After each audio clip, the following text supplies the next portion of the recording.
Detroit is Different is where you get information, artistry, history, music, and even comedy. Detroit is Different, a home for the culture of Detroit. Visit online at DetroitisDifferent.com today. Welcome back to the Detroit is Different podcast in the Detroit is Different podcast studios. It's definitely still summer and it's more heat to come. And somebody right here has definitely been offering more heat to, I would say, the origination of a lot of my creative spirits. Really one of the key visions of the Launchpad for Detroit is Different deals with my relationship with hip hop. So the man I'm interviewing today is partnered with, when you see most things Detroit is Different, you're going to definitely see this man, Joe Black. And when you see Joe Black, you're going to see this man right here. John Cloud, how you feeling today? Man, I feel great, man. You know, it's a little hot outside, but it's better than what is be happening in January. You feel me? hey, I feel you. I'm going to remember that, but yeah, you know what I'm saying? It's bring it in all forms. That's what you get here in Michigan. You know? Right on. So with that being said, we're going to kick this off usual Detroit is Different style. Your people, Detroit. I don't know if you first generation, second generation. What led you and your people to the city of Detroit? Who was the first?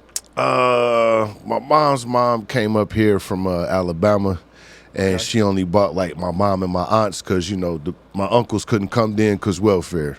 So you couldn't have a dude couldn't be in the crib or anything male related, or you wouldn't be eligible for welfare.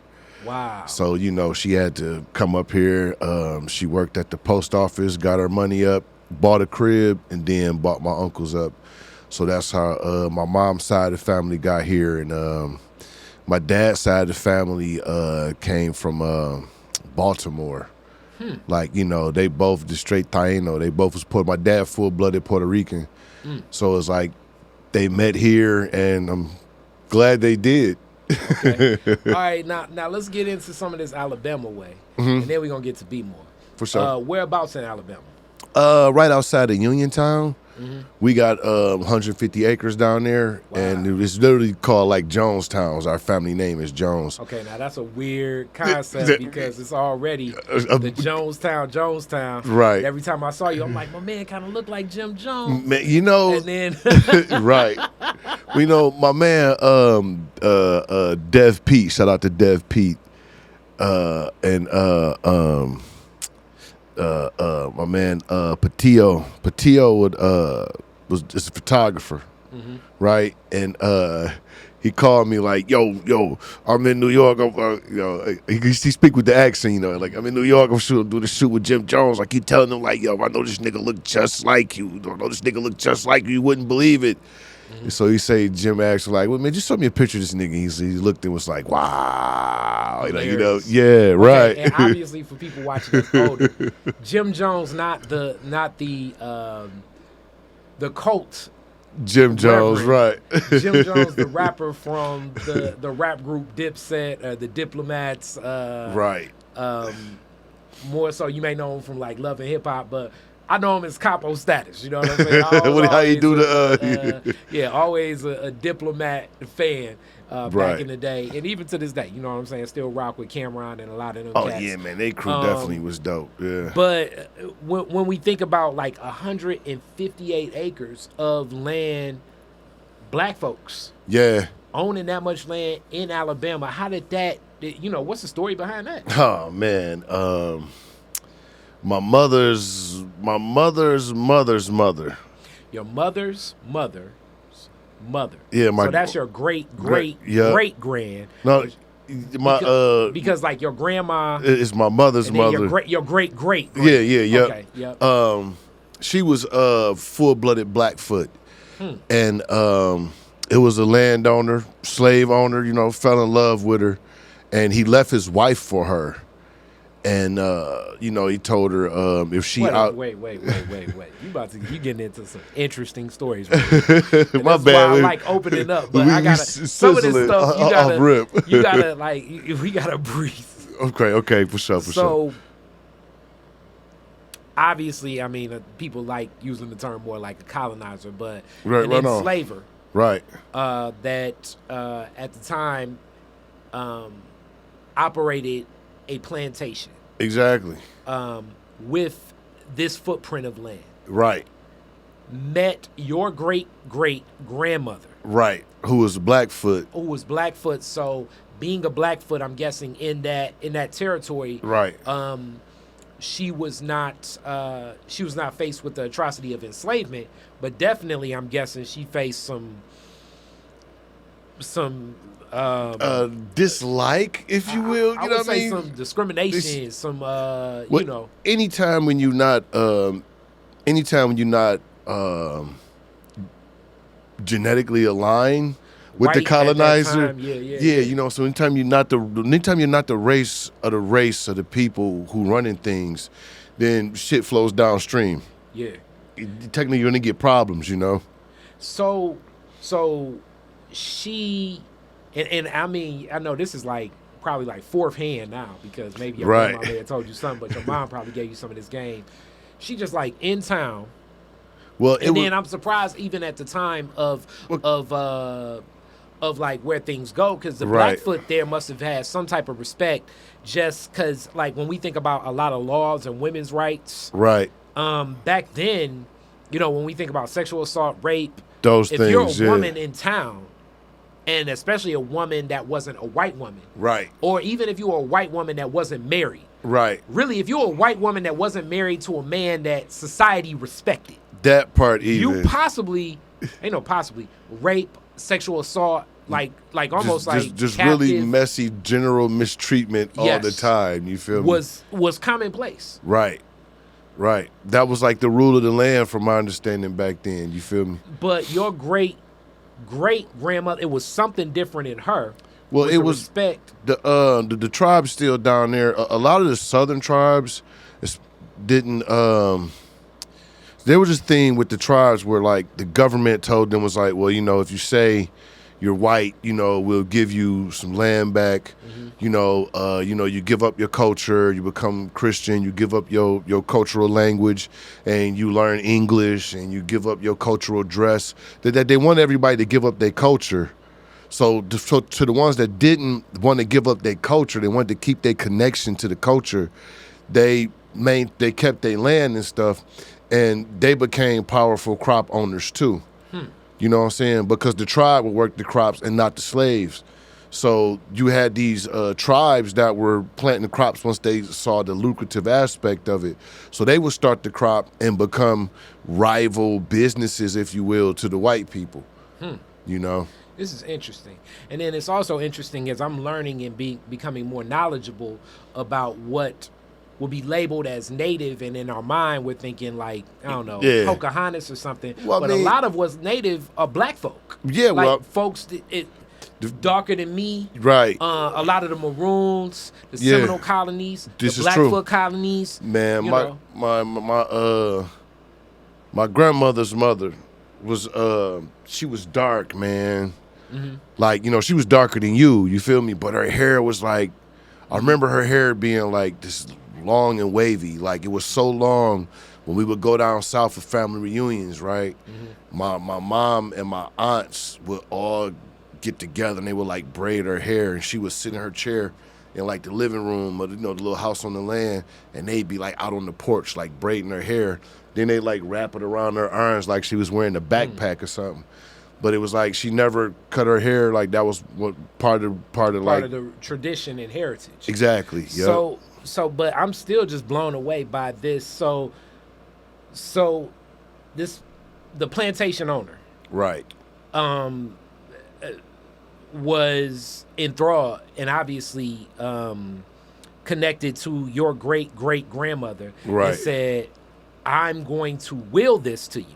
Yeah, he literally, like I said, he left his wife, and in the will, he said, so grandma said in the will, he said, the land was gonna be hers anyway, because he wanted her to have it, Interesting. especially once, you know, they start having kids.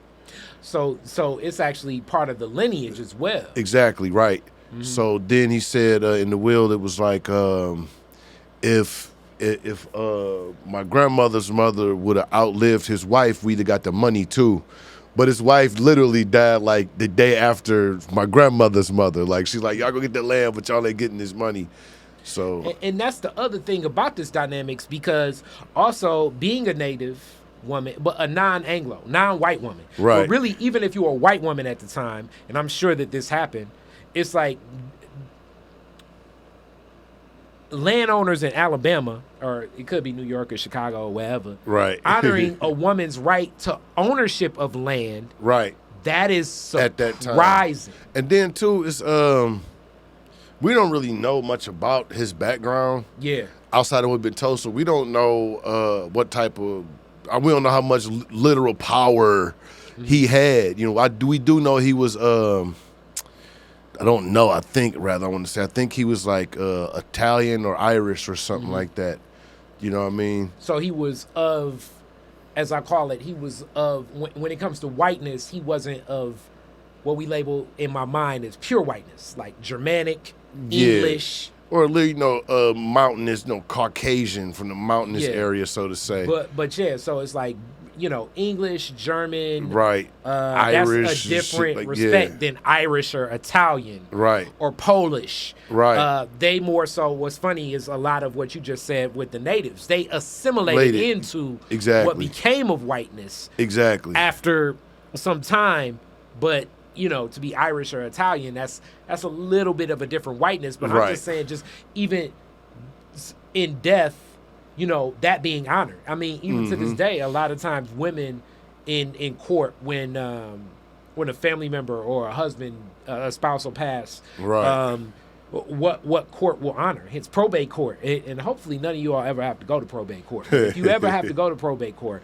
hopefully you have as much record and data as possible, because the opposition, as the streets say, the ops at the gate against it is heavy. Yeah. To gobble up whatever resources and assets that you have. And and everything is what I want to say, a paper trail. Because it's more so, because without his will, then nothing. I really don't have the idea that it would have been enforceable. Without his will to literally say, hey, this is what I want to happen, and stuff like that. You know what I'm saying? But it's still a fight. I say, even when you have stuff on paper sometimes. Oh, yeah, definitely. I mean, it being honored by these court systems that have historically been built on the precedents of white supremacy. Right. And definitely not justice. Well, I mean, so that still says a lot about the tenacity and the respect for your great-great-grandmother, in my mind. And that's dope too, because like I said, it was still like a lot of, and the tribes still being down there. You know what I'm saying? The first people. Influence. Yeah, because it's like, basically like if you cross them, they at that time they still were the dominant landowners at that time. So it's like, you don't really want to go get beefy with somebody who's set up all around you. Yeah. You know what I mean? So in this footprint, I can't even fathom 158 acres. That's the size of like a subdivision or something, man. Well, that's a lot of land. I think they equate like an acre to like 1 acre is like the size, roughly the size of a football field. Yes. So like 150 football fields roughly. So, but like what my uncle do, because like my uncle is he's the my uncle, he's the last surviving child of my great grandmother. So, but what he do is, he got the pine trees on the land, and he sell the trees on the land to the paper companies and stuff like that. But I was tripped, but and when we come, if we want our part of the land, we can get it to do what we want to do with it, So but I know a lot of my cousins really just not like. Not their mind is not necessarily in that space. Yeah, into that. You feel me? Because Yeah. cause I thought about go get an acre of land, you know what I'm saying, and go grow a crop or something like, something like bamboo, and like hit off like flooring companies and like skateboard companies. Cause and then when you think of the climate of Alabama, right, it's a climate where you can, as I'm learning more about this through urban agriculture. Right on. You can yield and harvest maybe 4 or 5 times a year. 4 or 5 times a year, yes, you can. Just definitely due to the climate.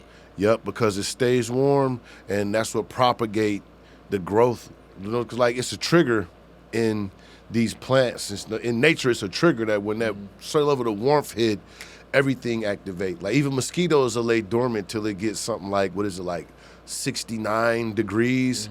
Then they all of a sudden they like zombies. They come back to life. You know what I'm saying? So with this, you said pines. What else was happening on the land? What did your family do with that land? Oh man, we would really just like we would have family reunions every year.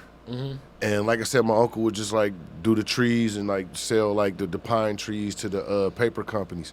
Cause you know, like when you go down south, you know, you see all those trucks, those logging trucks. Yeah, that's what those logging trucks are. The flooring companies, lumber yards, and basically Georgia Pacific mainly, with the buying up trees to shave down and beating the pulp to make paper. You feel me? Okay, and what led? So what was the trigger for your grandmother to leave that and then come to Detroit? Man, I just talked to grandma about so I kick it with my elders and my OGs because they got the history, they lived it, and she was like, she just wanted a better life, because like talking to her had a lot of realizations, like she lived to see the end of slavery. She was like, you could be walking to school one day, and then we walk home from school one day, and we go play after school. The next morning, I'm going to look for you if we walk to school, and you hanging from a tree. Wow. And she was like, that was a reality. And then she was like, it was other things like, she had 2 sisters and a brother. And like 2 of the sisters were dark skinned.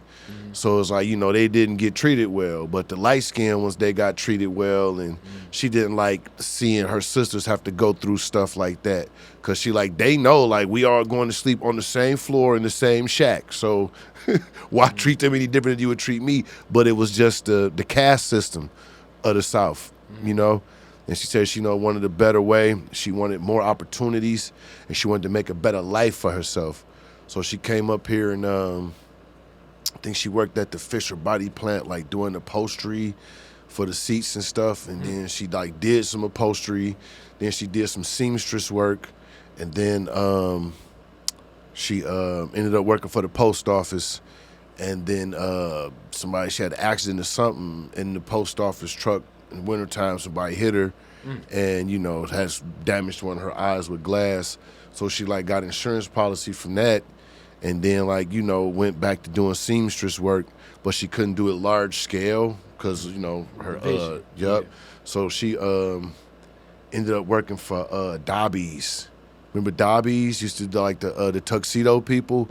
So it's like, so like every Easter, like stuff for like school, we would all have like, top hats and tuxedos and cummerbunds and canes and gloves and spats. We was just looking like the Monopoly man. Yeah, right. But we were just in the hood. But it was like because she worked there and they had an idea of elegance because they saw Duke Ellington and Billie Holiday and them. They would see them and they would see them in that elegant setting. You know what I'm saying? Especially as her coming from the South to the North. And she wanted to change of pace, wanted to feel safer, wanted to feel more secure in living. Because to be able to have to for that to be your reality, bro. Because we not that far away from slavery, but as far away as we are from it, we really don't kind of fathom that ideology that is like they weren't worried about drive-bys. They was literally worried about like everything. And she was like, everybody went places in the group. Nobody went nowhere by themselves because you could be snatched up and whatever, lynched, hung, beat, stabbed. And she would say like sometimes they would find people that was like stabbed, shot, beat, and burned.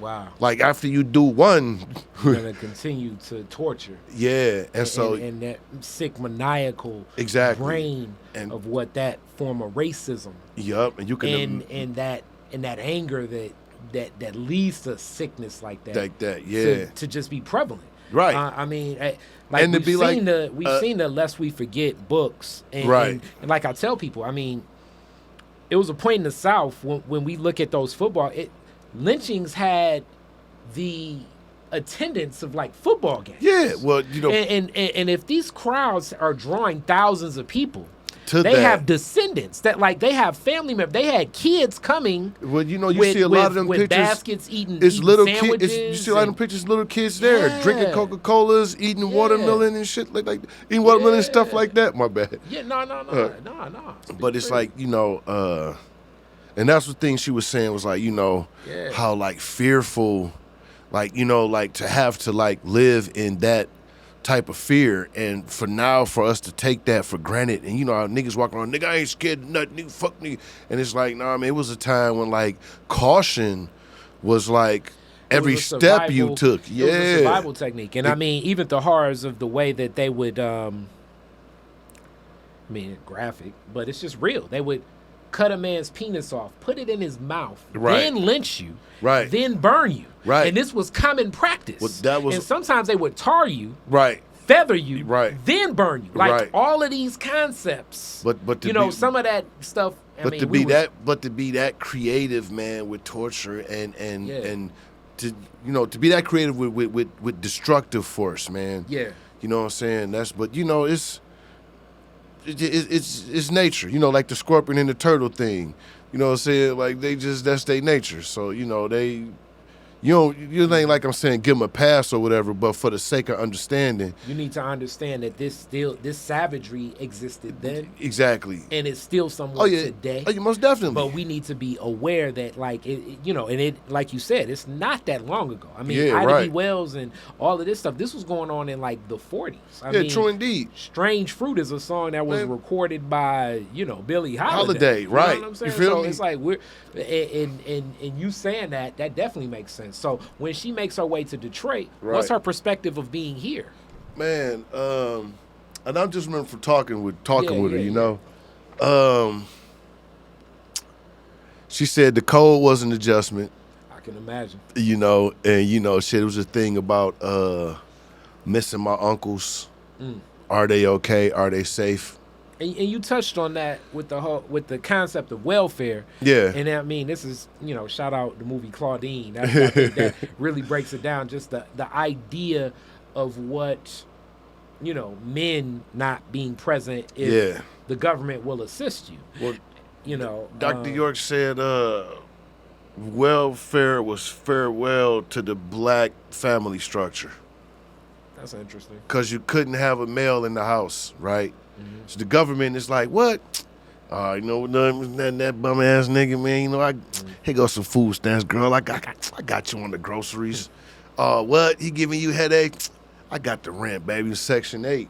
So it's like you go from their generation of, wow, I want to have my family together, but I got to go this hard so we can afford a house to put the family together so we can get off the government subsidizing, And then it's like, you go from that generation to now they got settled into welfare and the I don't need no man generation. You feel me? Then these women got into their 40s and I don't need no man in the 20s was like, ooh, I need to hurry up and find a man. You know what I mean? And then for us, it led us to, it removed us from that responsibility of the family structure. And it's more takes to take because I know my women audience are looking like it definitely is more layers to what it was. I know it's like, well, granddad had a family across town. Yes, sometimes granddad had a family around the corner. But true indeed. But if granddad could have been at the crib with grandma, guess what? He wouldn't have been available to have that family around the corner because he'd have been in the crib. You know what I'm saying? So I get what you're saying. And man, life is perspective, man. You feel me? That's all. And as we go, the other angle of this, right? Boricua, the Puerto Rican culture from Baltimore to Detroit, because that's definitely East Coast. Man, from Baltimore to Detroit, what was that connection? Man, I don't even know. I don't even know how that happened. I do know. My dad was adopted by my birth grandmother's by his mom's best friend. You know, I do know there was like I remember her telling me because she was here, me and her would kick it like my dad's adopted mom made sure I knew who my real grandmother was. Okay. And I kind of thought it was normal as a kid for everybody to have 3 grandmothers, and always thought I had 4, but one of them just died before I met her or some shit. You feel me? But she would tell me that it was some about like the drug world or something. Like my dad's dad was like in the drug world, so she wanted to escape that, and then she wanted, cause like my uncle and my aunt, my dad's on your father's side. Yeah, my dad's older siblings was like, in the drug world, saying using and selling. So she didn't want to have my father like around that. So she put him up for adoption with one of her close friends, and they stayed close, but she never really talked about what that was and what that was. Yeah, like. and it basically was just like, an escape, like a getaway from a life she didn't want. You know what I mean? For the child. So, right. So with this all being present, this kind of just leads to the natural next classic Detroit is different discussion. And we going, but man, your story, your family background is dynamic. So it's definitely put me there. But that's what's up. Thank you for that. But what neighborhood? Oh man, my dad's neighborhood was Lovett, off of like one little block of Lovett between 94 and McGraw. Okay. And my mom's hood was Montgomery, between like Wildermere and between Dexter and Linwood. So still kind of like in the same like central northwestern footprint. Yeah. And how long was that, like how long did your family stay over in that area? Did y'all move around? No, we or did y'all kind of set roots over that way? My mom and them kind of moved around before me and my cousins was born, cause this like we all lived together in one crib. Like at my grandma's house, it was like my grandma, my mom, my aunt, my 2 youngest uncles, you feel me? And then it was me and then like my 3 cousins, and we all lived in like a 2-bedroom, 2-family flat. We lived upstairs, and we was like just piled up on top of each other.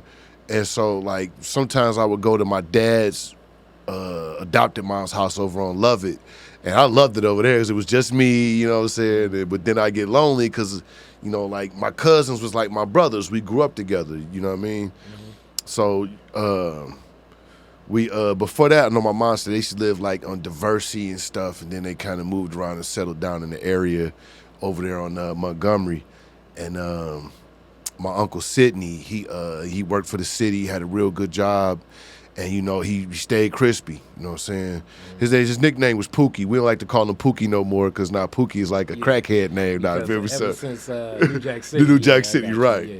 But my uncle, like he was the one like with the baggy pants, the Romeo shoes. Was like he got the Vegeta boots, the leather joints, and the GQ collars with with the without the flip on the collar, but just the button on the collar. And he the one that showed us like iron the laces out the Pumas and stretch them and make them fat. And he like showed us fashion. He had like, because he worked for the city, so he would have like the Max Julians and like Nanny Goats and Shirlings and he'd pass his stuff down to us, or like buy stuff. And then, stuff that was safe. It was like you want to run around as a little kid with a Max Julian. I don't give a fuck who you was. Yeah. You was not want to run around a little kid with a Max Julian, especially, during the time of like the Young Boys and, the Gucci Boys and the Pony Down, Chain Gang, Sconionis. And then my dad's adopted parents, they owned the property over on Lovett. So, I would go back and forth, yeah. So that connection with that many young people, like in the same space, right? That definitely provides a different perspective. What schools? Because I assume y'all may have went to school and it was like Mobb Deep or something. Man, I went to Jameson, which is closed down now. You know what I'm saying? That's on Pingree. Oh, and like Pingree, what was that? Like Pingree It's and like Pingree and Wildermere like off like Wildermere, yeah. Yep, Pingree, Wildermere, yeah. And I went to McMichael. Okay, so it's still that's another one. That Yep, but before it became a police training. facility. Yep. Yes. I spent a couple of years at my dad's adopted mom house over on Lovett, and at that time I went to McGraw, and I went to Condon also. Mm-hmm. And Condon used to be on the boulevard in Buchanan. Mm-hmm. It got torn down. Man, this is like a really old school, man, with like, balconies and shit in the auditorium. Mm-hmm. And like the gym was split off to the locker rooms, and then the locker rooms split off to a boys' gym and a girl gym separately. Mm-hmm. And had the classrooms in the basement. And Mike Illich had adopted the school. So like if you get to the school by like 10 o'clock on Saturday morning, they load you into a yellow cheese bus.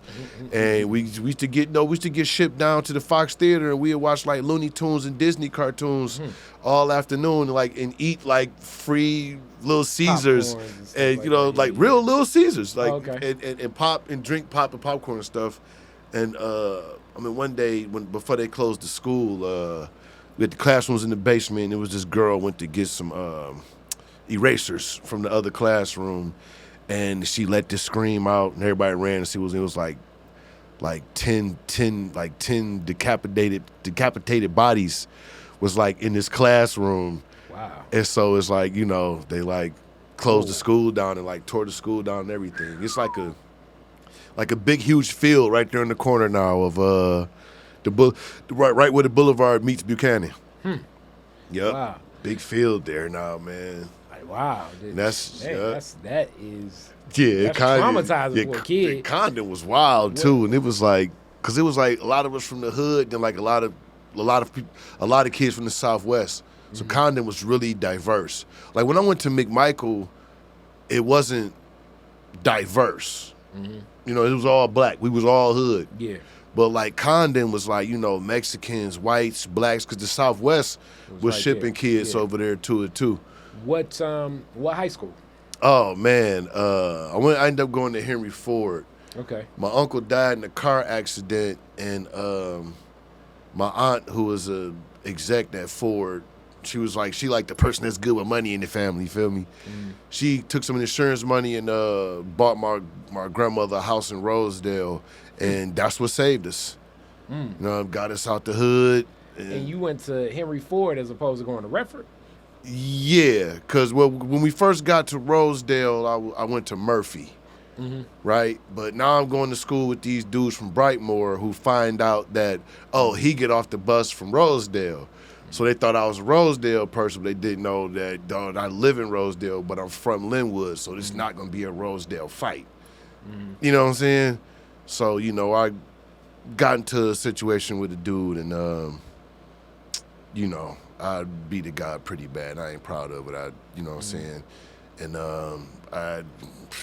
in the closest other school, you chose Henry Ford. Nah, man, this was like in middle school, bro. Like Murphy was like. I know Murphy, but I'm saying, that is why you chose Henry Ford. Because I couldn't go to Redford. School, going to Redford would have brought more static.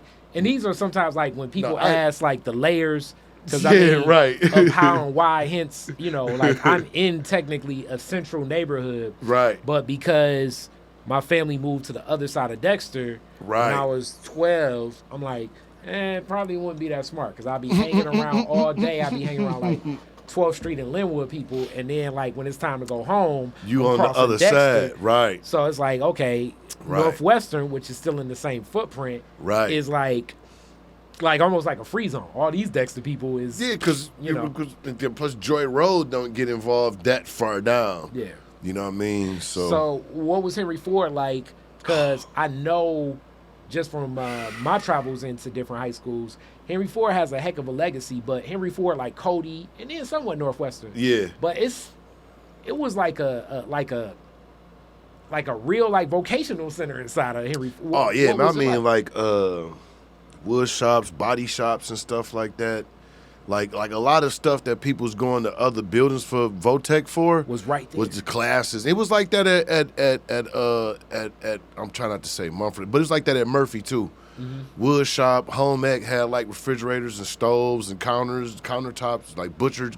But we wasn't butchering, but it had like butcher block countertops and stuff like that. But I ended up at Ford because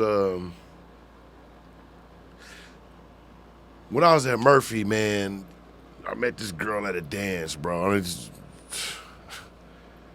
long story short, me and this girl started kicking it, man. So like a few weeks later, this dude walks up on me in the lunchroom and he like, yo, I heard you been kicking it with my girlfriend. And me being the smart ass that I am, I was like, yeah, well, she never mentioned you feel me? And the dude like, bow, he punches me in the eye and shit. So I raise up and like 4 niggas stood up behind him. And like, I don't know nobody. My cousins don't even go to school with me. So, I sat down, man. I grabbed my milk carton, put my little chocolate milk on my eyes so I don't swell up. And they called me Milkman for like 2 weeks. Hey, look, it's the Milkman. The Milkman, milk.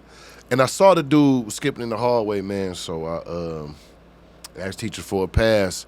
And like, me and him got to fighting. I called him in the bathroom. We got to fighting and shit. And I put the dude in the coma.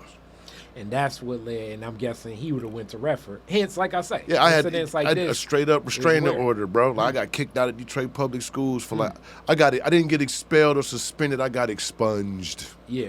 A whole 365 days. Yeah, and went and stayed like for a year with my aunt in Atlanta. This is crazy, man. She stayed in this subdivision, bro, and the little girl in the subdivision, man, T.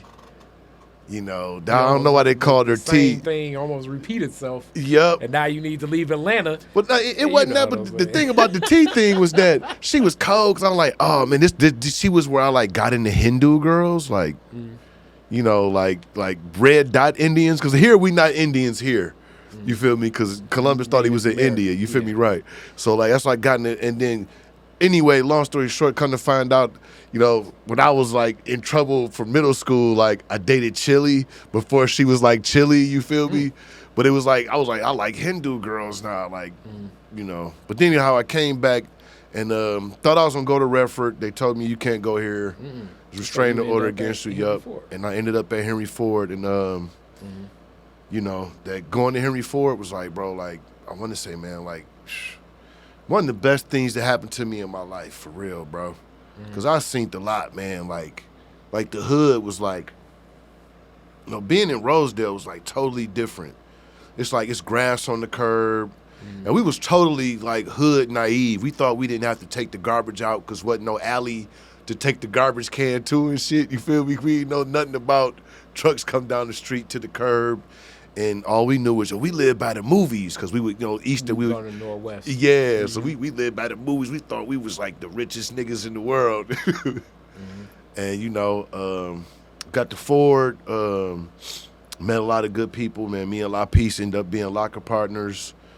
Man, met a lot of people, man, to start, the entertainment thing was real heavy because we wasn't necessarily running the streets because the street wasn't like the streets off 7 Mile and like Evergreen and shit was not like the streets. Like Dexter, Linwood. Yeah, it was not like that's that. Different. It's the culture's a little bit different. That part. Culture's a little bit different. And people plus, move a little bit differently. Yeah, and niggas got a little more over off 7 Mile than niggas got off Dexter. You know what I mean? So, yeah. So with that, from high school, like hip hop. And where, like, when do you start developing your rhyme skills? Because that's, how I know you.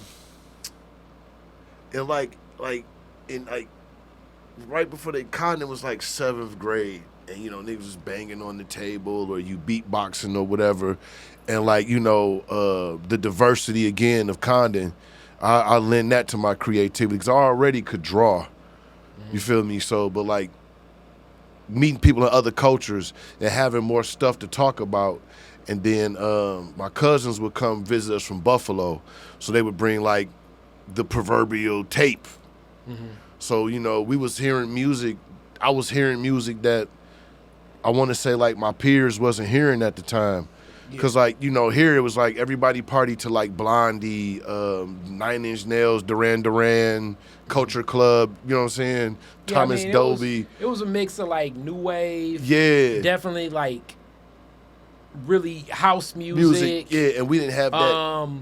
Some starter techno. Right. You know, which led to ghetto tech, but that's a little bit after. Right. So, you know. And, you know, just being exposed to it from them and the tapes that they would bring. And, you know, we just started like, kind of like just acting silly. Because we know they'll leave us with tapes. And sometimes we acting silly, like imitating, you feel me? And then my cousin Red, he ended up being in the group, the Outrageous Boys, ORB. Outrageous. Outrageous Boys. That was like they hook, and they had like the ORB haircut. You get the fade, then you get the part like go all the way around your head, and the ORB Boys. And you know, that was like the first time really seeing somebody like tangibly in your face. You know, they homies got the turntables, and you know, they got the suede Pumas and shit. Like, and this is like around what time? Oh like, man, this is about like 85, 86. So this is before Los and Easy B even. Well, I mean, or like this is kind of like real close to that. I'm gonna say that was about the same time, because we didn't shoot out to Rosedale till about like 88, 89 or something like that. So we was still like in the hood, you know what I mean? And then when we moved out to like Rosedale, it was like, you know, he wasn't around his rap group. You feel me? So he had like pretty much like stopped rapping. But then like, you know, we had like the music video box back then. So I was calling up because I wanted to still hear like the mixtapes and stuff like that and kind of see what was new and keep following along. And then my homeboy Jay, his brother used to rap, and me and Jay used to dance for him. And then, you know, like breakdance, pop locking, what? I mean, what remember like Scoob, not like Scoob and Scrap, from like Big Daddy Kane, or like Fendi and then with SOS with EPMD, or like the Brand Nubian Dancers, stuff like that. You know what I'm saying? Depending, if I'm still in parties, depending upon the age of people, so you got some chill come on, people still hit the you got some chill dance. Yeah, right. Ain't that the truth? The Steve Martin. But so you know, Chill Easy, that was Jay's brother name. Okay. And you know, he knew Los and them and all that. You know. Yeah. And this was like that. By this time, you know, we're in Rosedale. By this time. So when does it get real for you beyond the dancing? Like, what was the transition? Man, being related to Christopher Williams, my cousin on my dad's side of the family and shit, right? Don't Wake Me, I'm Dreaming, Christopher Williams? Yeah, we used to talk New shit Jack about City. this nigga, about that fucking song too. Like, and then that's the song that blew up. And so it's like, then he come around like, yeah, nigga. He got like the Charlie Murphy attitude, like, yeah, nigga, nah what? But anyhow, me and Amir, me and my old rap partner Amir, we was started off as dance partners. Amir, not Merciless Amir. No. My man Amir from Homegrown. Me, him, and La Peace used to be a rap group. We was called the Ghetto Mites. Okay. But we used to dance, man, and we were like, you know, we'd be like dancing, doing like ladies' night out or Coach for Kids, and get up and go to school the next morning, because ladies' night out always was on a Thursday. So we get up and go to school on Friday, and we got all this money we made from just being like backup dancers. And then it occurred to us like, damn, man, we were throwing each other around, flipping and jumping off stage, doing the splits and shit. And like, we breaking the sweat, sneaking out the pussy though, you feel me? So we decided to like, just get in front of the mic. And we already knew like DJing or production, because we would make mixtapes of songs that we liked it to dance to, so we could rehearse our routines. And so we just started doing mixtape things and just, you know, kind of writing lyrics and stuff to get to the front of the stage and get the easy money and the girls. So What's the first show you remember early on? You mean like rapping? Yeah. Wow. Club International. K Solo with AMG and his homeboy Big Blue Jazz or something like that. Okay. And we had open for them. How did you get that? How did y'all get the plug? My cousin, who I didn't know was my cousin at the time. This was Amir's uncle through marriage, right? And me and him related on my dad's side of the family, which was crazy. And not Amir, but his uncle through marriage, which I found out was my cousin. I found out Chris Williams was my cousin. You feel me? And he would plug. He was our manager. He would plug us because his mother was Susie Garrett from Punky Brewster, the black girl's grandmother. Yeah. She from the L too. She's from Linwood too. Okay. Marla Gibbs too. Marla Gibbs from the D too. She's from the L too. I did know that. You know what I'm saying? I did know that. Yep. And you know Elijah Muhammad, he at NFL too. He a nigga from Linwood too. He from the L too. I definitely know the start of Nation of Islam. Yeah. And Fard Muhammad and the teachings. Right on. Date back to that. So yeah. So with that first show, from there, I mean, many iterations happened. Indeed. You've witnessed and been a part of like a lot of this growth in hip hop and stayed with it. Yeah. What do you love most about hip hop? Oh man. Free expression, right? Not like, cause like we never was owned. Even when we did homegrown, we had our own label, publishing, production company. So it's like what we did with homegrown, all the way to the barcode and like, cause we wanted our shit in Sam Goody, we wanted our shit in Harmony House and the major record stores, you feel me? As opposed to just Damon's and Chantonique's and Chauncey's, because we wanted to be able to have worldwide exposure. Because we never approached this like, okay, we gonna be the hottest niggas in the D. We was looking at our peers being the motherfuckers we was opening for. You know what I'm saying? When we would, when my man Uncle KC when KC would book us for shows and stuff like that. So we was chasing down the industrial aspect of it. What in that on that journey, what did you learn? Because when I think of my journey in hip hop, it's a lot of lessons learned. Yes, but this also is true. Like that kinship and that brotherhood sometimes can be, it's learned lessons and then it can be broken lessons. Yeah, those it can things. Be, man, what was that like in that pursuit of taking this journey on through brotherhood? Man, it was wild. Like, cause I met Amir. We met through. I went in Ford. We met through a mutual friend of ours. He called himself DJ Paco, right? He was black. We don't know why he called himself Paco, but this nigga was like from Brightmo. He was black. Edward. I can't remember Ed last name, right? But he was like, man, you need to kick it with my man because he be doing the same thing you be doing, but he be at the other door because I'll just be dropping knowledge at the door on the side of the school and the mirror be at the front of the school dropping knowledge. So when he put us together, we kind of clicked. Like I was an Ansar, he was Nation of Islam. But, it was like everything was on this unification path back then. And like I'm still building brotherhood shit. So his mom married her fiance, boom, moved to the east side. So now I'm catching the bus like from, 6 Mile and Evergreen to fucking Whittier and Harper for us to still work on music, what I'm saying? Thinking about the bus routes to take from that, I'm thinking that's like 6 Mile downtown to Harper. That's a long bus route. Oh, no, because we just take 6 Mile straight across because after you pass what is that thing? It's a graveyard over there, I think like near the airport and all that stuff. But yeah, like, when it loop around, but it wasn't convenient to say the least, But it was like, brother. That's the grind. Yeah, indeed. Indeed. So with that connection, but I'm just saying like more so like what are some of the things that kept you committed? Because I know along your journey, a lot of people, get on the train, get off the train. Get on the train, get off the train. Man, this my NBA, man. I love this game. And, just like somebody that's good at sports, right? Once they get too old, if you will, play the game, you don't necessarily have to leave the game alone. You could be a player development coach, a team manager, team owner.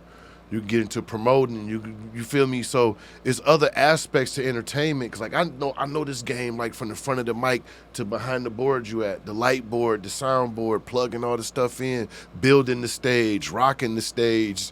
Cause I used to do audio visual when I was at Henry Ford, and it was just a thing about that. The thing that keep me going is the energy exchange with the people.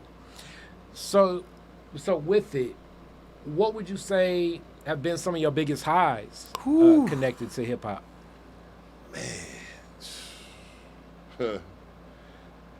Man, Squirrel from the Dramatics telling me you gotta use everybody, but you don't misuse nobody. That's deep. You gotta use everybody, but you don't misuse nobody. That's the deep. Because the people you see on your way up gonna be the same people you see on your way down. What have been some of the lows? Oh man, lost friendships.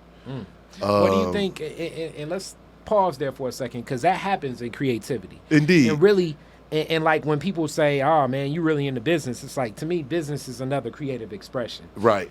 Where do you think a lot of those creative differences come when you look to do something, where you look to combine energies and create something? Why do friendships sometimes dissolve in those misunderstandings? From my experience, which sounds really personal, you feel me? But I mean, I want the person. From my experience, everybody don't have the ability to separate business from personal. How do you do that? Well, if me and you have a business, something that don't go good with the business, that don't mean we can't be friends. Mm-hmm. That just means the business thing didn't go good. You feel me? Now, if you fucked it up and, it costed me a lot, then that's a different effect. But it's a difference. It's a big difference between business and personal. So when things go bad personally, that don't mean you can't handle business if it's business on the floor.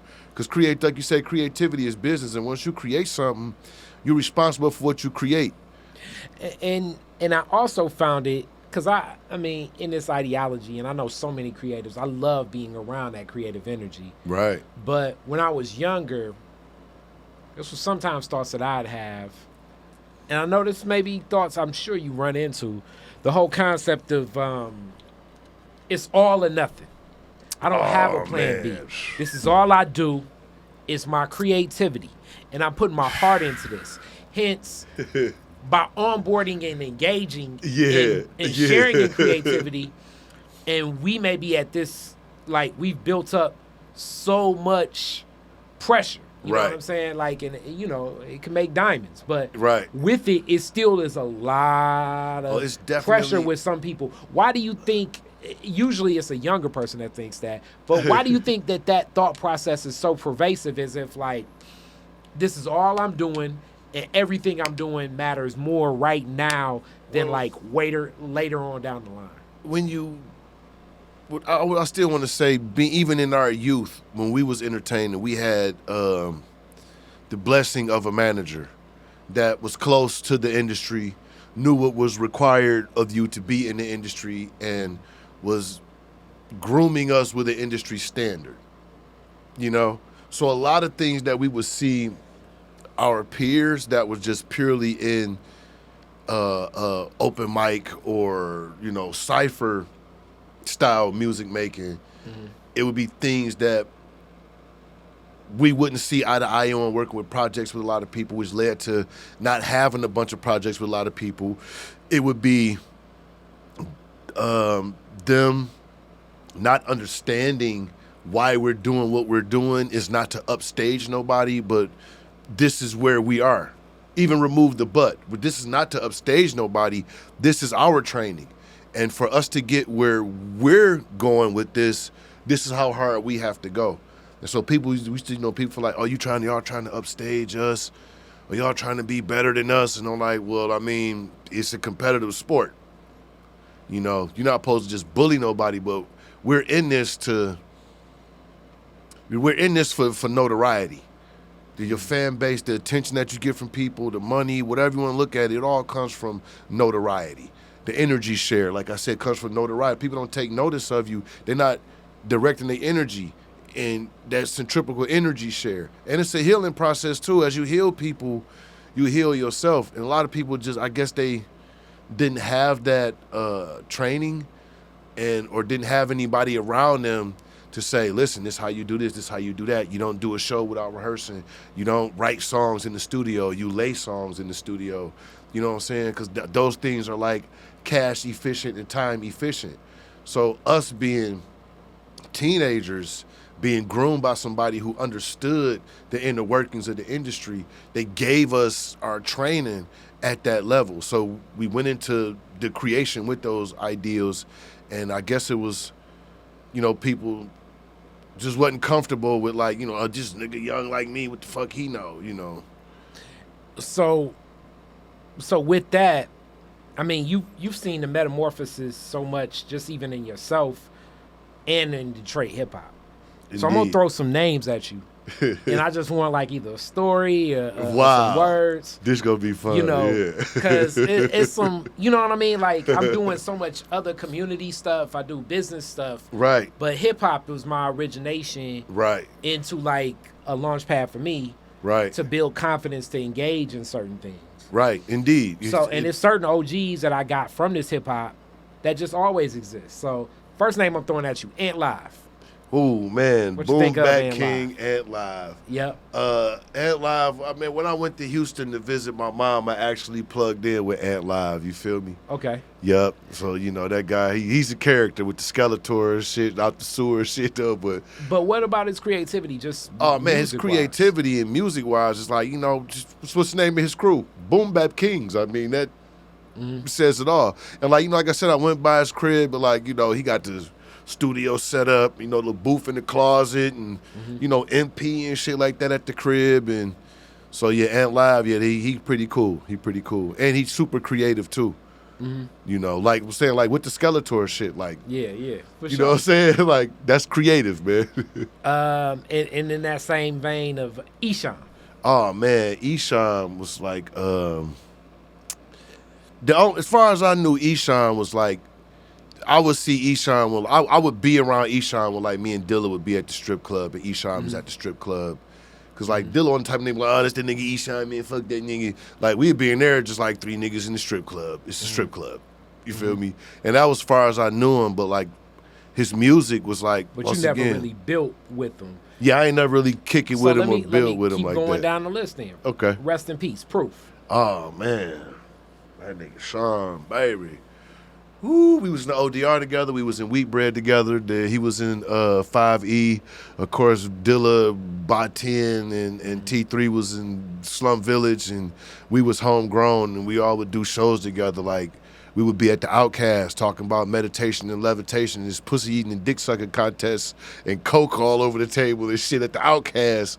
But, we were just super spiritual, incense smelling niggas. What about P?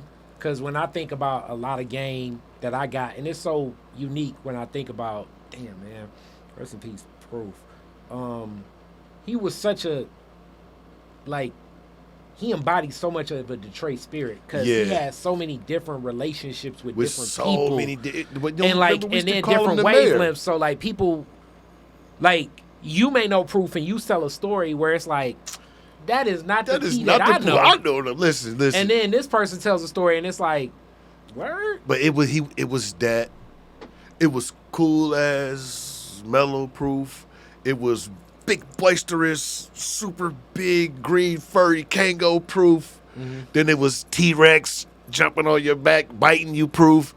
Then it was snot bubble Proof. You feel me? So, but that once again, somebody else that was super creative.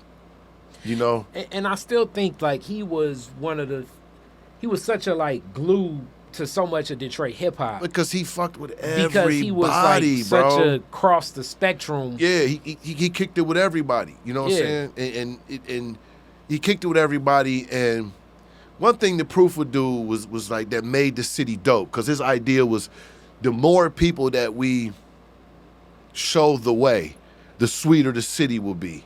Because we wanted our New York scene to like rival like New York. Like who didn't want the hip hop scene to rival New York? I'm quite sure Del the Funky Homo Sapien and Hieroglyph was like, nigga, our shit is gonna rival New York from California. Anyhow, he had this thing like, you know, the more dope MCs we have in the city, the doper the city will be and the more attention we'll get for rappers and hip hop heads, more so than rappers, you feel me?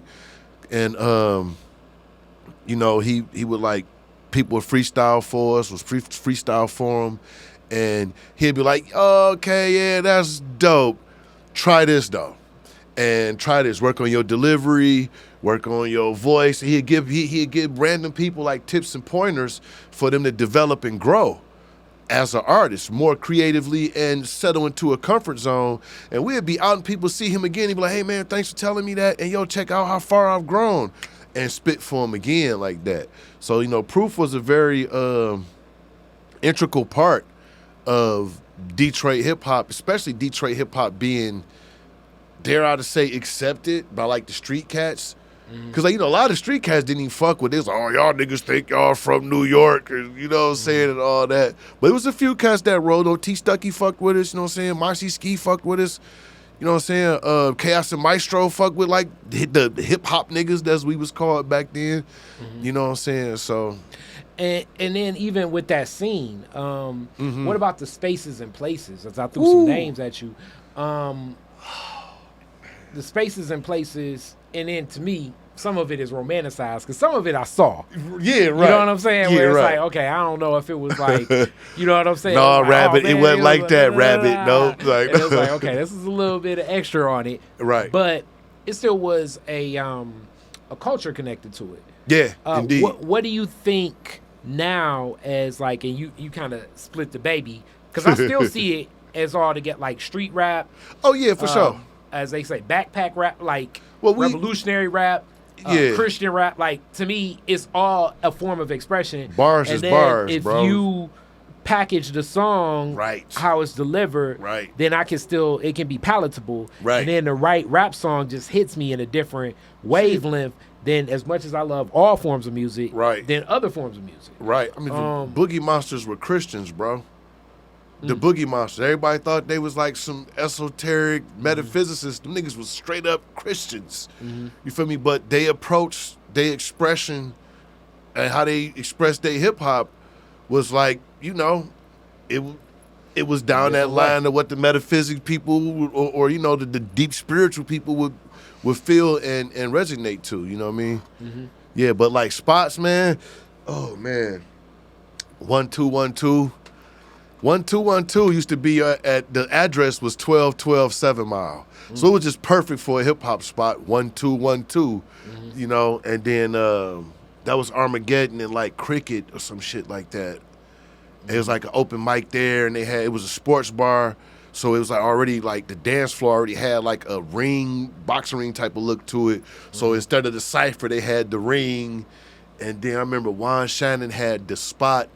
I think that was on like Woodward, like near like 7 Mile or something, like where that the Winans Church is. I think it was like somewhere over there. And then of course, the hip hop shop and like Stanley's, Ebony Showcase, and like Stanley's the original Rhythm Kitchen. Like before they came and you know made the joint downtown the Rhythm Kitchen. Like Stanley's. Over on what's that, Baltimore, Milwaukee, on Milwaukee. The Stanleys was like the first, from what I know. Like what Mo and the Ox was, not the Ops, but the Ox. You know, the Muslims, the Akis, the Ox. What they was doing was like, it was nothing like that here. And it was a real, like, really strong community setting. Like when you first walk into Stanley's, there's like this table like this laid out, you know, and it's like niggas got T-shirts and comic books they done drew up by hand and, you know, made the pages and all that shit at Kinko's and shit, and incense and oils and mixtapes. Then you spend your money to get into the spot. And it was like open everything. The dance floor was open. The mic was open. It was even like open tables with like Dez and cats like that from like Dez and like the 12 Tech Mob and them. They would come and like bring crates. and like you could jump on the turntables and like they would rotate DJ. It was just so communal that, you know what I'm saying, it didn't even really have a host, because it was like nobody would be overbearing rocking the mic, man. It was like it was a fucking utopia, man. So as things shifted from that to really I think the key thing that pivoted so much of this, even with street rap, digital. As things have shifted digital, what do you think has been some of the hold up in my mind of like holding on to and honoring tradition, but also recognizing that things are delivered in a different way? The gift and the curse of digitizing music is that what used to take this whole room could fit into a fucking Mac screen for, you know what I'm saying, as far as recording. And like the simplicity of editing, like when we did the homegrown shit, we thought like we gonna cut costs, we gonna edit our own shit. And nigga take a 5-minute song and turn it to an interlude real quick, fucking with them scissors trying to edit your own shit. So now you could do all this click and drag shit, and I think that that community aspect and the effort of creation is lost. You understand? Because like back in the day, like when we got together to do music, right? Everybody had to get together in the studio at the same time, right? And now it's like Joe can make a beat, I could be in fucking Oregon somewhere. Yeah. You could be in Dubai. And he could email me the beat. I drop a verse, and then we've never even seen each other, but we're on a song together. And so that community setting is not there, where people kind of come together and share that mental space, share that creative space, share that physical space, and share that flow of creative energy. And so I think like a lot of the oomph in what we knew as music, like, you know what I'm saying? Like, when you gonna hear another scenario from somebody out now? Because they all was together and that, hey, we go, yo, say what's, all that energy. Like, you know, like even with like the Temptations, like imagine what their sessions was like. For every sound you hear, every different instrument tentatively, you feel me, is a different person. Then you got the vocalists, background singers, they a community. They might not agree on something in the song, but they girls is out shopping with the kids for groceries. They like, listen, I'm ready for that record to be over. Why don't you tell this nigga go on and just do the song that way? And you get other ideas and creativity get imparted. But now it's just so personal because it's digital. So it's like one dude can do everything from his chair in front of his screen. So the community aspect is what got lost. But the convenience of it, though, as a nigga coming from the analog age, is like you don't have to spend all this money to like your $1,200 for the glass plate, to get the aluminum plate, to get the vinyl that you're going to give away for free for promo. Or, you know, $300 for 150 cassettes that you're going to give away for free and not turn the profit off of. Now I could create a song and directly shoot it out to the demographic, because we have the internet there that give us algorithms and numbers of who's into what I'm making. So it made the marketing aspect really easy, and especially for like an independent artist, where you didn't have to go through all of the red tape and financial horrors now that you had to go through back then, because like, you know, shipping and handling, then you want to have insurance on the record in case it get broke while you sending it out to DJs or labels, you know, test presses, and test press get broke because you're running it around everywhere. So, you know, it brought a lot of convenience in, but it brought a lot of it brought a lot of division in too. Not so much a division, but it brought a lot of isolation. That's the word. It brought a lot of isolation in, where, you know, cats could just do everything from one spot, and it don't require the crew or that buddy or homie brotherhood, sisterhood type of situation. So that leads us to the project you're working on now, Black Cloud, with Joe Black, as I mentioned earlier. Yes. What's special about this? What will people get? You know, what I really like about this is like I think like the only frivolous joint on there is like Earl Flynn, because it's like, you know, Menage a Trois, the girl shit song, you feel me? But all the rest of it is like, my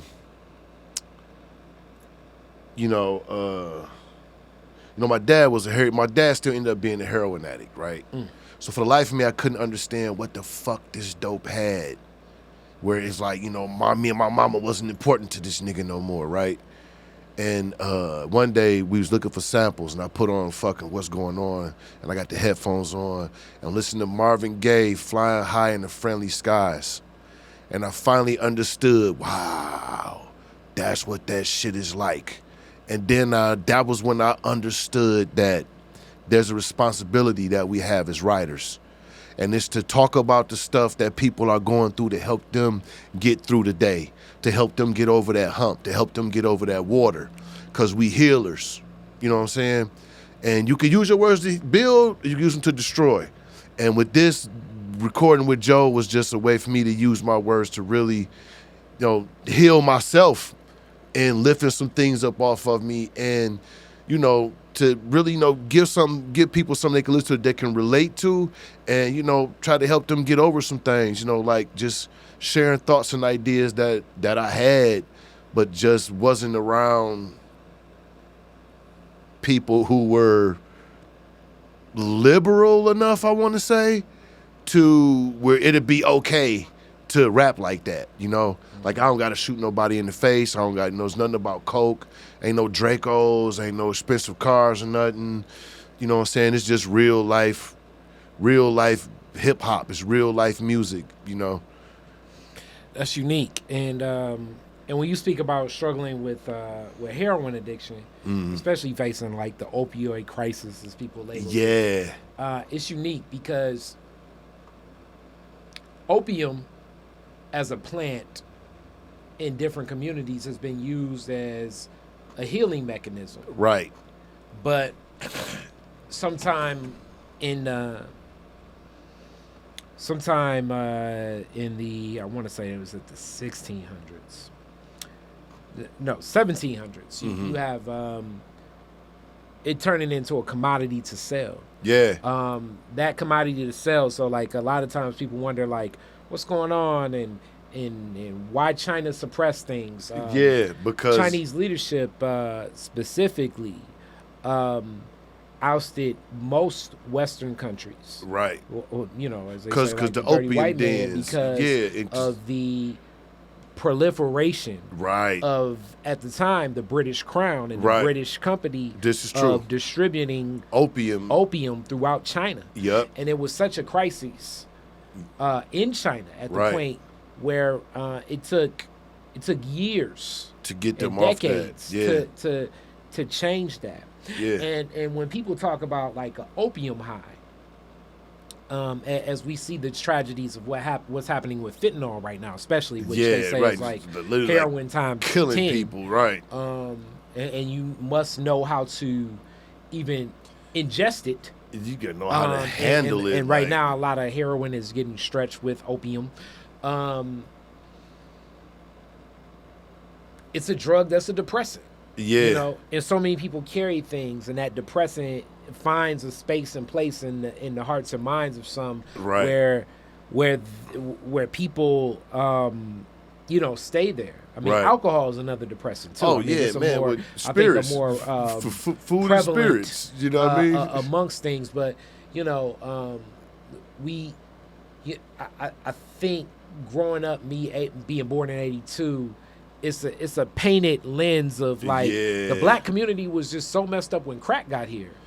There were waves of heroin that ran into it prevalent throughout the black community. Oh man, because even before that, for generations, even with the methadone clinics in the 70s. There you go. It was said to be. I'm fresh. I've been watching a lot of documentaries, and that's why I'm on this diatribe of.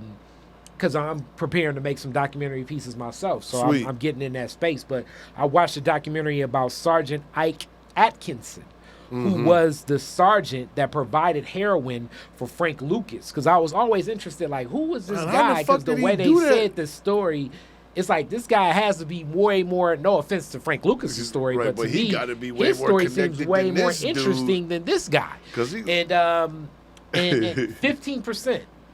15% of the soldiers, they say, as documented, came back from Vietnam, white, black, or whatever, with an addiction to heroin. Yep.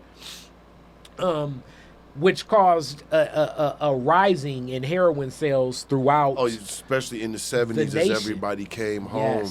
You know what I'm saying? And even the 40s, as they say, like, hence jazz clubs. Yeah. Jazz clubs, at a point in time, an asterisk was, this is where you could buy heroin. Yup. Because that grew out of, like, the opium dens in the West Coast and stuff like that.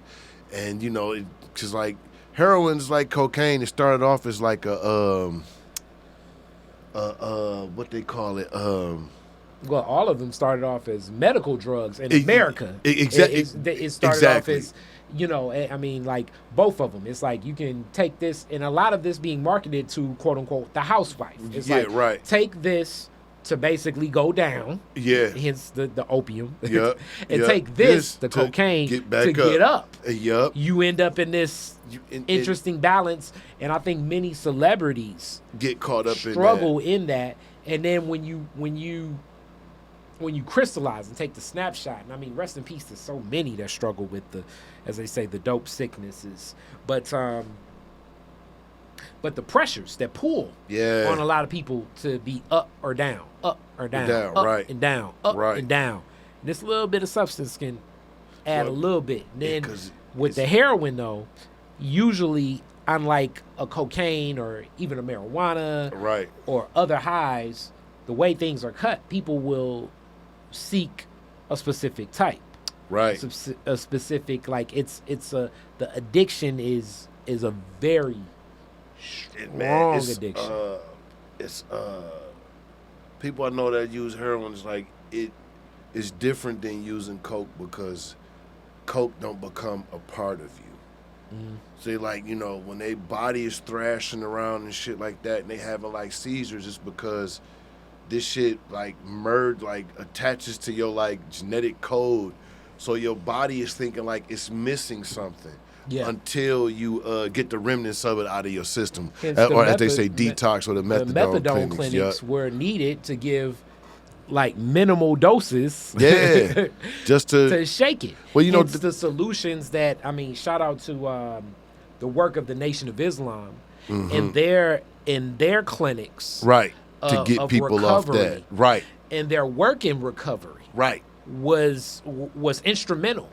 And really was one of the key access points to granting access to Harlem's and Philadelphia's and Chicago's. To help clean those areas up. Yes. And to literally clean it up, because, like you said, they have recovery centers, not treatment centers. Because if I'm treating you, I'm never curing you. I'm just giving you something to get you to the next treatment. But to recover, that's the cure. We're going to recover who you were. I'm not just going to treat who you are now. Let's get you back to who you were. Then let's take that person and make them the best they could be. You know what I mean? Because, like, for them to be, like you say, Cash was drug addicts in the streets. But next thing you see them, they got a business suit on, they back straight. They got a bow tie on, they got an overcoat on, got a fedora, they got a briefcase. Because there was a lot of business that Elijah had going back then. Definitely. You know what I'm saying? Because it was like, you know, just on the strength of just the logistics of them selling sardines. This nigga had ships, docks, motherfuckers to run the ship, fishermen.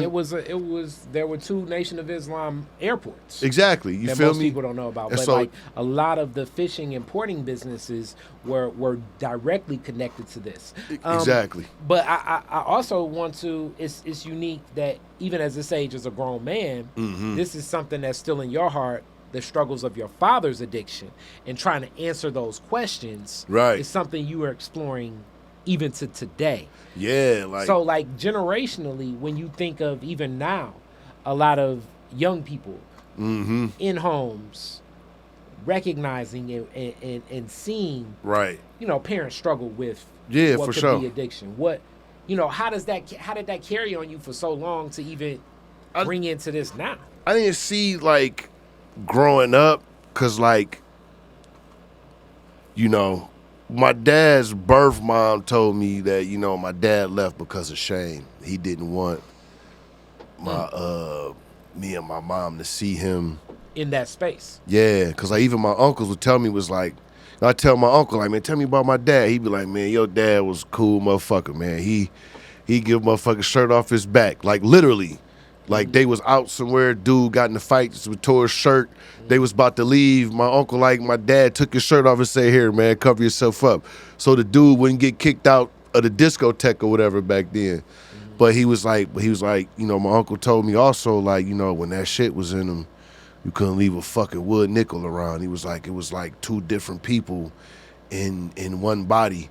And my mama said the same too. She was like, you know, he was like the sweetest person, but she was like, you know, when that shit was in him, it was like he was a different person.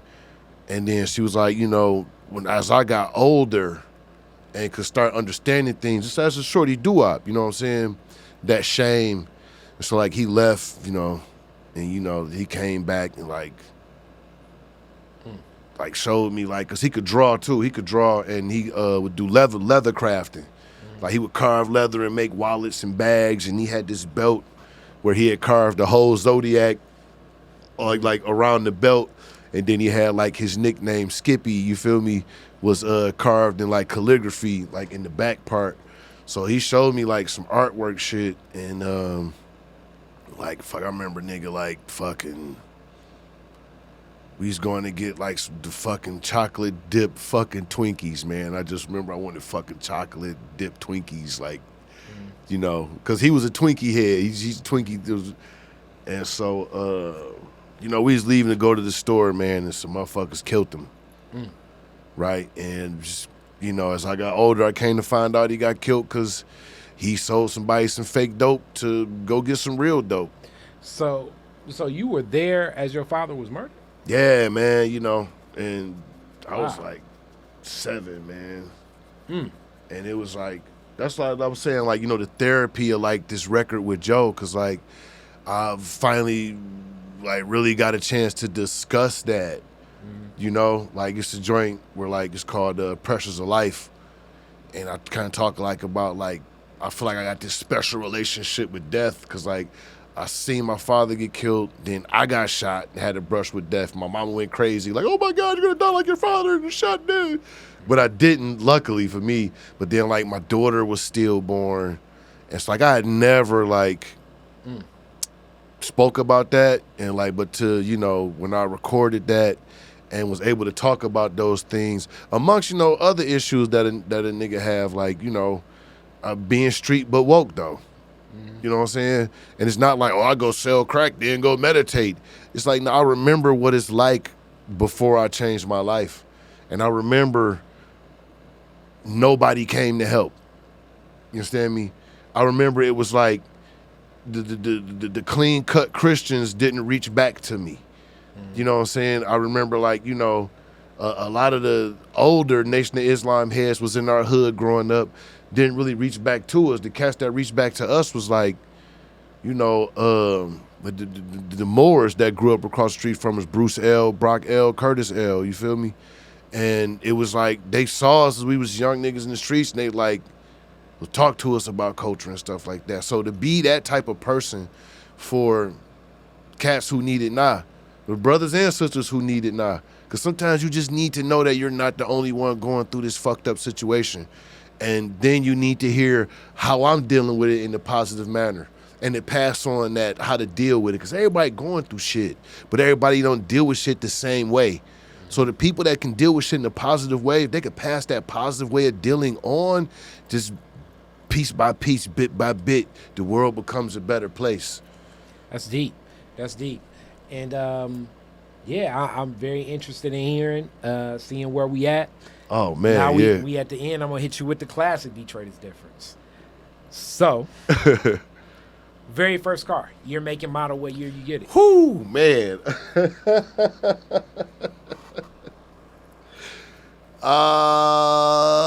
2001, with the year I got it, my very first car, new car, and it was Plymouth Voyager. Okay, so it was a 2001 in 2001. No, it was a 2000. The car was 2000.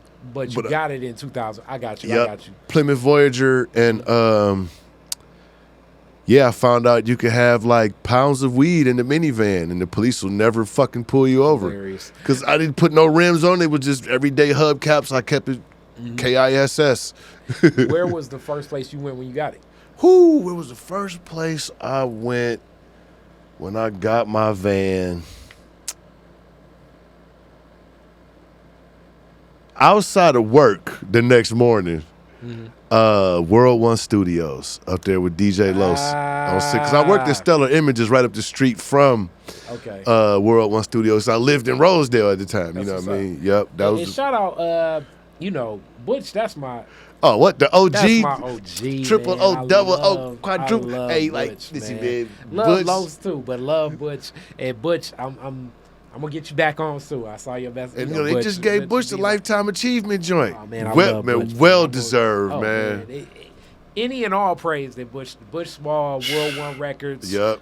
Master percussionist, What? Funkadelics, Sound Bootsy inventor. Collins, right now the manager with four times. The 4 times. I mean, was the music director for RJ's Death Row, latest like arrival, the Death Row. You want to Roger love Zapp, Death Row, all of that, the whole man. nine. Love Yeah, when I was up there, man, Big Gene used to be like, man, John C, man, you talented, baby, but we trying to sign the next Tupac, man. We fucking with Death Row, baby. You doing all this common sense shit, and I know you love it, but you got to make a choice. And I was like, man, I don't want to do that. Yeah, that's not the message I want to put to my people. And Gene kept it real. He was like, you know what? I respect that. So you be here tomorrow? So he was like, oh, you ain't doing no gangster shit. Nigga, get the fuck out of here.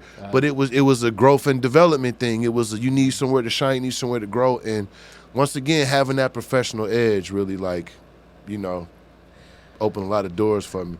So from there, next question. You're the DJ at the fireworks. Woodward and Jefferson. It just ended. What 3 songs you playing? Whoo! Damn. Alleys of Your Mind. The Scenario remix with Hood on it. Okay. And I think probably the third one would be like Slum Village, Get This Money. Okay. All right. And you can rename Woodward after one Detroiter. Who would it be and why? Oh, fuck, man. You play hard ball, bro. Man, if I could rename Woodward after one fucking person, who and why, man, wow, man. You know what? Malik Yakini, bro. I love about Malik. Yeah. Man, Malik always kept it real with me. I mean, one time I asked Malik, bro, what made you stay in the struggle so long? I was ready to give up on our people. Like, man, these niggas want coke and meth and liquor, and they don't want no culture. And he was ever so calm with me. He was like, well, brother, you just got to get to the point where you change your life, and the people around you that see it and they want to be that way, they change their life too. And he was like, you get to the point where you realize you're not going to be able to save the world. Because I was like, 20-something, coming out of that 19, I'm going to save the world, just having that realization, like, the niggas is niggas and hoes is hoes. You feel me? And, so yeah, Malik Yakini, and plus, having the Insodoma Institute, the principles of the Insodoma Institute, and as many times as it moved around, you know what I'm saying? And it stayed African studies, and to go from teach the children their culture, teach the children their history, to an urban farm, to a supermarket in the food desert, bro. He's on my high list of who I look to. Baba Malik. It's a couple. Yeah. Baba Malik, Mama Aneb. Yeah.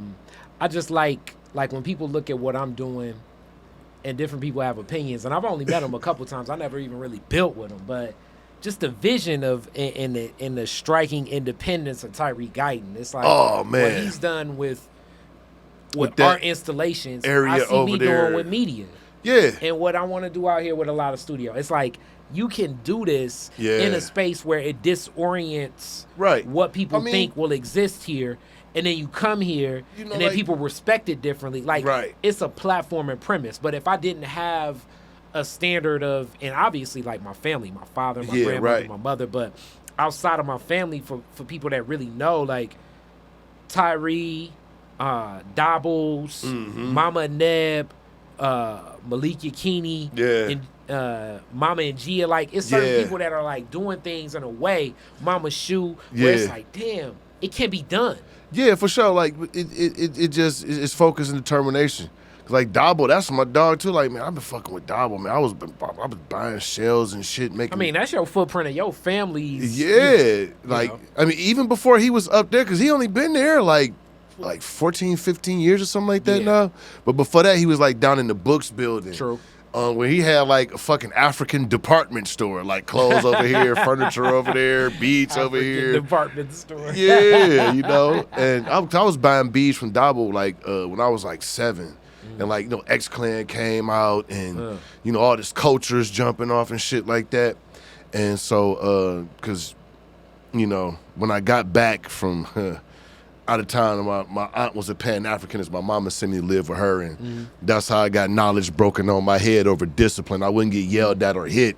I have to go get that Deepak Chopra book and read it and write an essay about it. Or, you know, I had to go get the Message to the Black Man and write an essay about it, you know. So John Henrik Clark and, Wow. you know, Dr. Ben and shit like that. So I was getting my head broken on the discipline tip. And cause, you know, my mom was like, I'll just give up on you. I don't know what to do. It was just, my godmother was like, yeah, I got him. Got something for that ass. Knowledge itself. Knowledge True itself. indeed. And, you know, locked the nigga in. But, yeah, Malik Yakini, dog. And that's why, because integrity, stand-up guy, you know what I'm saying? And Black Star, ever since I first met him at Black Star Books, like, when I first literally, like, met Malik, was like, me and Money Wells was just sitting up in Black Star Books playing chess, freestyling, like just smelling like big weed because we had just blew outside. You feel me? But it was like, you know, it's always been the comfort zone around that brother where you could let your guard down and be a revolutionary. You know what I'm saying? And evolutionary, from a revolutionary on into an evolutionary. So, you know, yeah, but Malik Yakini, I will rename Woodward Malik Yakini because that's why. I'm all for that. So, last thing, how do people get in contact with you? Oh, man. 313, sorry. No, but I'm not real big on the interweb, but on Instagram, it's I think it's like john.cloudtm.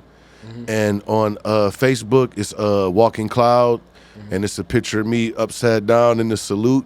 You can also reach out to me on Sound Signature Entertainment's website. Theo gave me a little area where I do the for my artwork and, you know, some music that he licensed from me. And Chop Master Ice on SoundCloud. Okay. Yep. There we go. Thank you so much. Man, thank you for having me, bro. All right, peace. Peace. Detroit is Different is where you get information, artistry, history, music, and even comedy. Detroit is Different, a home for the culture of Detroit. Visit online at DetroitisDifferent.com today.